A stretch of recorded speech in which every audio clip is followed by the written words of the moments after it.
Hey, love that song. All right. That is Crystal Waters' Gypsy Woman remix. I believe it was remixed 1990 to about the early 2000s. My name is Kyla Barnes. I'm your financial chef and coach with Jean Glaze Art and Financial Solutions. I am here to make your best financial dish, whatever that looks like. Doing things together with a partner typically does make things go smoother. So we're going to be covering a lot today, but I say that every video, but that's because so far this year has been a very, very, very charged year. There's so much moving that unless you're keeping track of it, the news yesterday is going to be so completely out of date for the news on today. So we're going to cover these items here. I'm going to put those on the screen for you to view. Since I am your financial chef, we're going to relate this to kitchen items.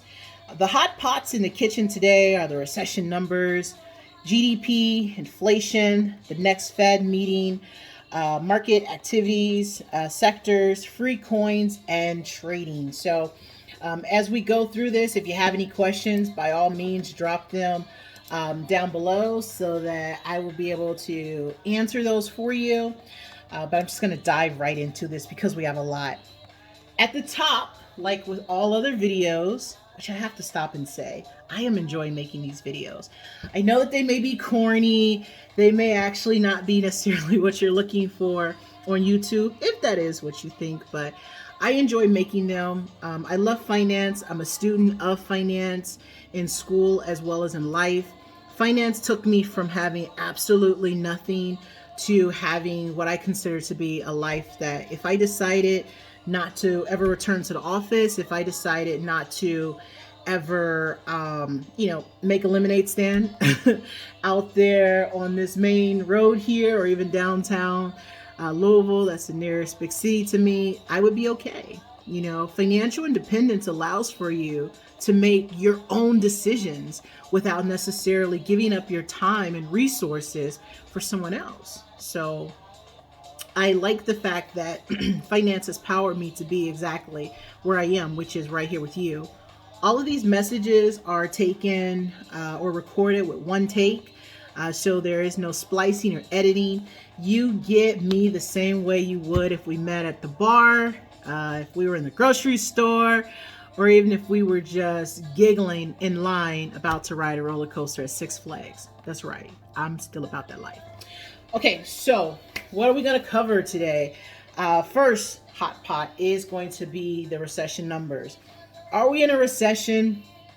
I don't know. Really? Does it matter? I would say that the recession numbers is more of an economic tool for those who need to gauge where we are in the economy. You and I have already experienced the inflationary pressures related to our reduction in purchasing power. You know that you can go to the gas station now and $20 costs you less in gas than it did this time last year.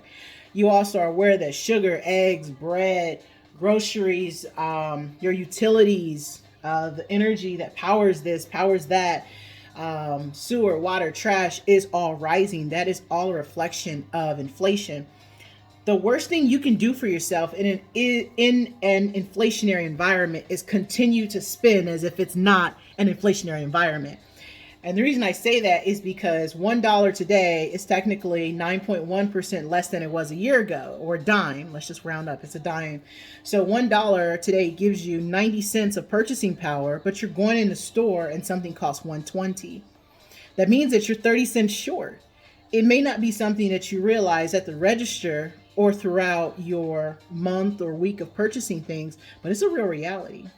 So I would say one of the budgeting tips, which I'll insert it here right now in the video, is that now that we're all aware that we're in an inflationary environment and we're all aware that we have now met the second quarter for negative GDP, I would say the best thing to do would be to look at all your expenses, find out what that totals, multiply that total by 10%, and that is the amount that I want you to put to the side. If you have the ability at work, everybody has a different financial situation, But if you have the ability at work, or if you're frugal enough to set aside more funds related to possibly tax time, or possibly higher state taxes, or higher income taxes, or higher property taxes, or even escrow accounts, if you have a mortgage, probably now would be the time to look at those numbers and those bills as well, because they're going to be higher too. But yes, by definition, we're technically in a recession. Doesn't matter to you and I. We've already been in a recession. We already know this. Us knowing by definition it is a recession now does not buy us another slice of cheese. And that's just what it is. The other thing is that the Bureau of Economic Analysis and Research says that we're at a mild recession. Our president, Biden, came out 2 weeks ago and said we are not in a recession. I don't have any indictment or any other extra commentary about President Biden. I'm just saying that's what he came out and said. We're not in a recession.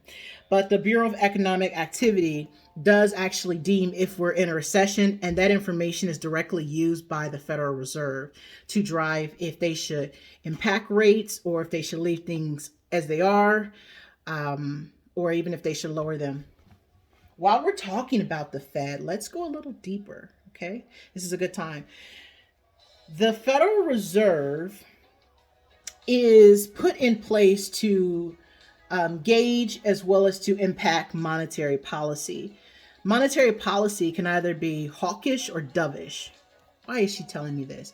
I'm telling you this because what the Fed does impacts you. It's not just an entity that you'll never shake the hands of, so therefore it's outside your concentric circle of concern. This is an entity that is within the federal government that can impact what you buy at the rates you buy and how much you're going to finance it for, should you finance it. So that is someone who has a say in your decisions every day. You didn't realize you're partnering with them, but you are. We are. I am. So what they do does impact you. If you're a person who, when you go to add up all of your expenses, you're cutting it really, really close to this is what you owe and this is what you make, it's going to be very hard for you going forward, especially when we go into climates that have a four season, or if we go into the end of the year. Expenses are typically higher towards the end of the year and the top of the year. That's a historical fact. So if you're running close to what you make and what you spend to be neck and neck, I think that may create more stress for you down the road. The best thing that you can do is to take your expenses, as mentioned, total all those up, multiply that by 10%, whatever that number is. Try to take that number out of your expenses. So it may be reducing your cell phone bill, your cable, all your paid subscriptions. It may be not keeping your gas tank on E or half full. It may be you being a little bit more vigilant about how much your utilities cost. Can you pay up them? Like maybe instead of the utility bill being like $90, can you put maybe $96 or $97 on that? Everything you do today is going to impact you tomorrow. That's a very real reality. The decisions that you make today, you live in tomorrow. I would go so far to say the decisions that you made a few minutes ago, you're going to reap the benefits of. Because it's all a process of mentality. It's a process of positivity. It's a process of karma or kismet or anything serendipitous or anything that's ordained in the spiritual realm, if you're a spiritual person, is going to be met with what you do today, how you think today, how you present yourself. When you want a different body of work in your life, you have to change. The result is not going to change until you change. And I don't want to go too far off here, but I do want to say that what you take time to think about, what you take time to write down and goal set and challenge and budget for, you can actually monitor. If you never create a budget, if you never save, if you never create goals, you don't have anything really to reach besides waking up every morning. And if you don't go to work, then what is your incentive to get out of bed? You know, these are things that help to power you because everything has intent, everything has purpose. That's what I truly believe. My quote, I always give a quote. So I'm about a few minutes into the video, but I want to go back and give a quote. And this is by Earl Nightingale. He was a radio commentator and host on a show that was called changing the world back in the 1960s. There's hours of content related to what he said, but one of his quotes that I want to cover in this particular video says that whatever the majority of the world is doing at this time, do the opposite. The most unrewarding game in the world is follow the follower. So I'll say it again. Whatever the majority of the world is doing at this time, do the opposite. The most unrewarding game in the world is follow the follower. And that's true. That's 1000% true. What do you think of that? When I hear it, I think that if someone else is doing what someone else told them to do, and that person is doing what someone else told them to do, there's no merit in why we should be doing it. There's no intent. There's no purpose. We're just moving in line. And the same thing happens with your investments, your financial decisions, our relationships, how we think, and what we spend. We're just doing what we've always done. So you have to challenge your own status quo to produce a different result. I know for certain that I would not be here talking to you if someone didn't lay this on my plate and challenge me for my own benefit to at least try it. So that's why I'm challenging you. That's why I'm doing these videos, to challenge you to at least get to a place where you can say, Kyla, I disagree, or Kyla, I'm in favor of that. Another hot pot on the stove is inflation. Inflation is running super hot right now. It's 9.1% year over year. So I covered this a little bit briefly. $1 today is about 9.1% lower as far as purchasing power than it was a year ago. That does show up in your financing. That does show up in the things that come out as far as regular bills. It shows up in variable credit card rates related to any cards that you may have, or any lines of credit actually that have a variable rate attached to it. So I would say that if you are a person who would like to forward budget or to do a budget in advance, I would say that it's probably best to, if you can through your employer, maybe consider slightly paying more as far as a state or a federal tax, just in the event when you go to consolidate anything. Should there be any other tax law changes at the end of this year, you won't be surprised by either owing or not receiving a return back for your tax refund. Market activity. Ooh, okay. So you know that I'm a trader, but you also know that I can be a interim as well as a long-term trader or investor. I wear so many hats because at different times you need to make an adjustment.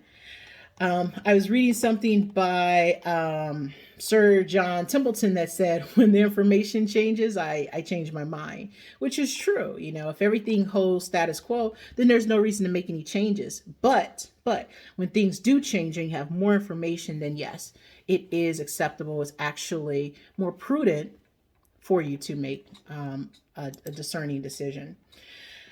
So right now it looks as though we are in July. So yay, we passed the half of the year. That's exciting.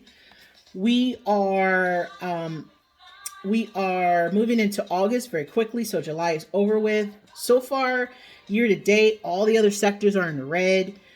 Energy right now is up year to date, 41.63%. Whoa, right? I would probably go so far to say that you may be late for that trade if you aren't already in it. Of course, that's going to be something that you can discuss either with myself or amongst someone who you trust with financial advice. But 41.63% when all the rest of the market is down is a very, very bullish return so far on the year. The other sector that is up is utilities. It's up by 3.28%. If you go back and look at the companies that have reported so far on the S&P, a few of those are utility companies, some of the bigger ones. And they have said that because they have more cash on their balance sheet, as well as because of a higher marginal cost related to energy services, that they are able to post positive gains. While we're talking about posting, one other thing that is poignant to remember is that the S&P does have 500 stocks in there. There are over 5,000 stocks as well as equities in the world.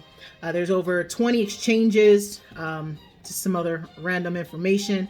And of the 20 exchanges, the largest of them are the US and the Shanghai market. Why am I saying that? I'm saying that to say that for all of the investments out there in the world on a global scale, only two sectors are positive, just two. And of those two sectors, most of all of the 11 sectors so far are slated to report by mid-August. So right now, at this particular point in time, being the first week of August, there are of the S&P more than 65% of companies that have reported, but yet a earnings season is usually 3 months. Well, this is only the fifth week of the earnings season. So I would just have you be cautionary to what you're going to do next. Chart what you're going to do next. If you want to, we can always go into a consultation. We can review if your entry and your exit strategy makes sense. But if you haven't already mapped or haven't already placed trades prior to this event, it may be that some of these other sectors that are down could still be opportunistic for you to place money into them. But just be aware that we have to look out for the next event. So the biggest event for July was the GDP number. It was what the Fed was going to do, and it was also earnings. Well, that's already happened. So now what is going to be the event, hopefully neutral to positive, that's going to move the markets forward? If you can define that event, you can define the direction. And if that's the case, then whatever trades you place based off of that assessment will actually win you the day. That is a particular perspective that's doing the opposite of other followers. I don't follow followers related to financial information because I don't need somebody else to go and spend my debit card or to tell me, hey, your account is down because I decided to go on a shopping spree. Or maybe, oops, I was just wrong this time. So it is something that when you are beginning to do anything, whether it's finance or if it is a new sport, a new skill, a new life habit, a new diet, for you to establish a foundation. And most of that foundation is understanding.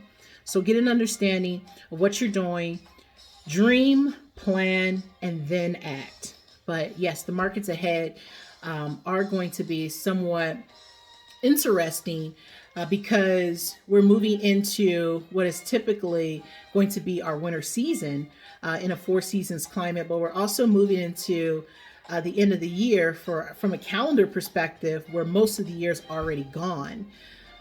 So that means that, inventories are going to be lower because we are in late cycle. That also means that the Fed is tightening, which we know to be the case because we're in late cycle.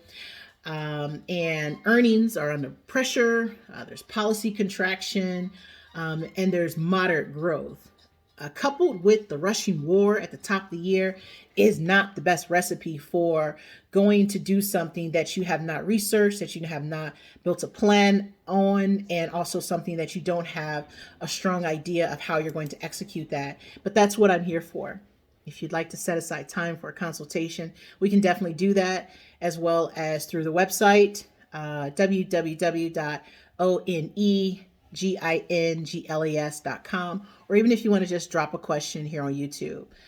I can answer that very quickly. Broadly, of course, because of the audience, but I can answer it very quickly. Right now, the Fed is still in a hawkish pattern. The Fed is slated to meet for the duration of the year.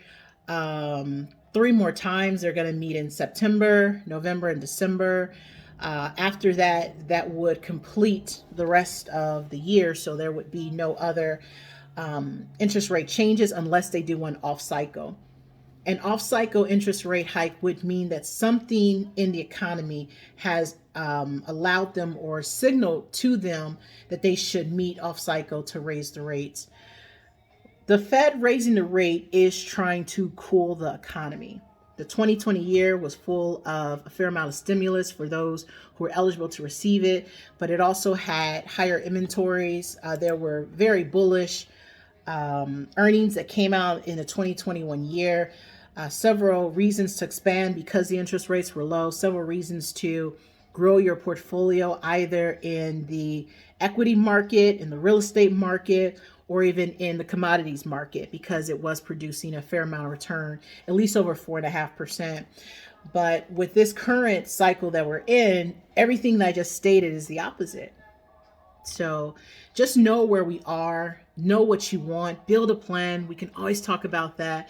But understanding the history, understanding the fundamentals of something outside of finance is going to win you the day, because you are researching the thing that you're going to get intimate with, that you're going to get invested with, if intimate is the wrong word.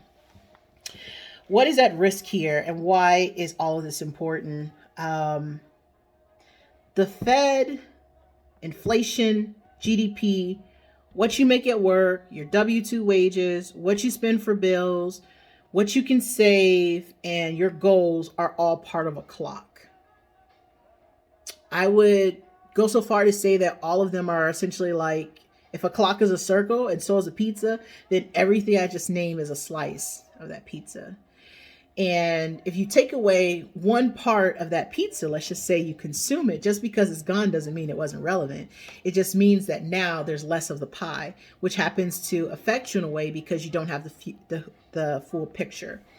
So I hope that that makes sense, but if not, we can always dive a little bit more into it. The budgeting idea, I would say, that's going to win you the day for August is come up with how you can reduce your expenses at least by 10%. If you don't have an emergency fund, this is a great time to start one.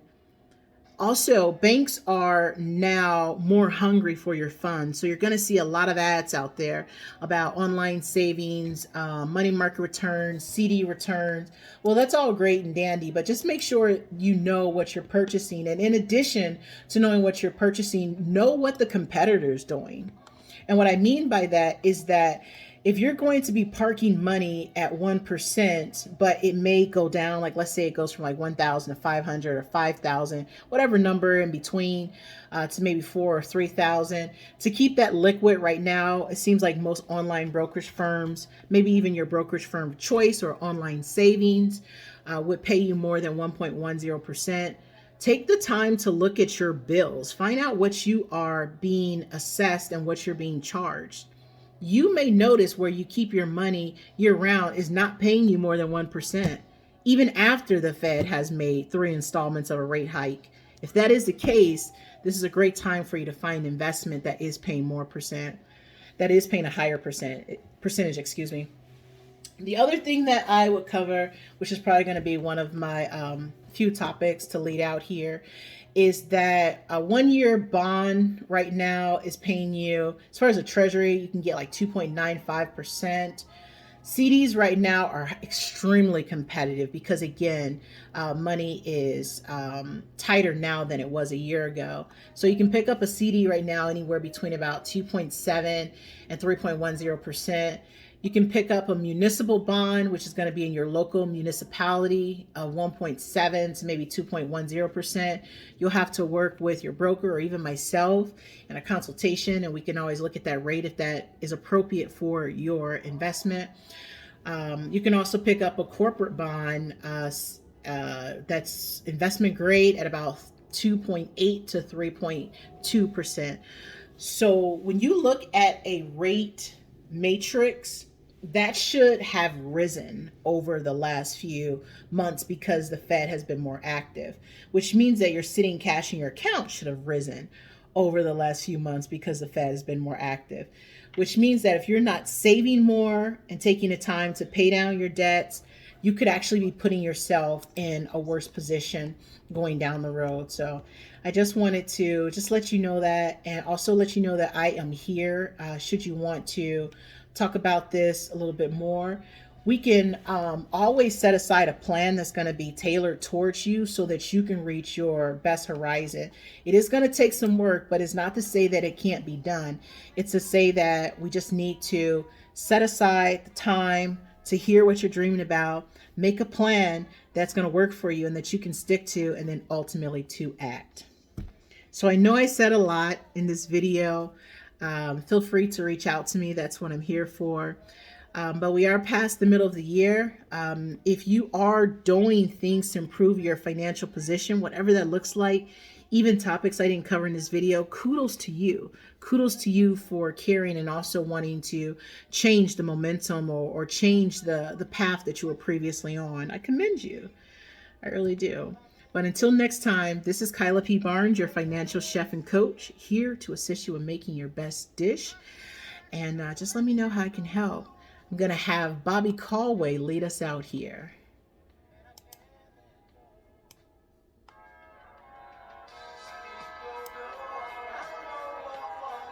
It's a throwback, but it's still good, right?